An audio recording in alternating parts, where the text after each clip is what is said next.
আপোনালোকে আজি 3 নম্বৰ পাৰ্টটো শুৰু হৈছে, য'ত আপোনালোকে আজি চাব পাব ভূপেন হাজৰিকাৰ চাকনহালী তেওঁৰ ভাগৰ মিউজিয়ামটো আৰু তেওঁ কি বস্তু মানে মিউজিয়ামত যি বস্তু তেওঁ পিন্ধিছিলে, কাপোৰ কিতাপ যি পঢ়িছিলে চব সেই মিউজিয়ামৰ ভিতৰতে সোমাই আছে। তো সেইখিনি চাব পাব আৰু তাৰপিছত চাবলৈ পাব আপোনালোকে কলাক্ষেত্ৰ চাব পাব। আমি কলাক্ষেত্ৰ গৈছোঁ, তো সেইখিনি পাৰ্ট লৈ আজি 3 নম্বৰ পাৰ্টটো আৰম্ভ কৰিছোঁ।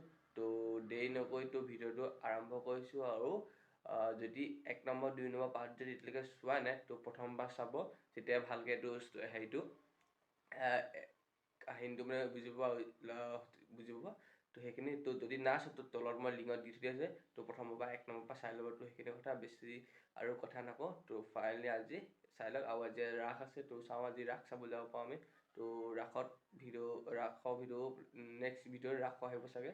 তো সেইখিনি কথা। তো এতিয়া আপোনালোকে থাৰ্ড পাৰ্টটো চাই লওক।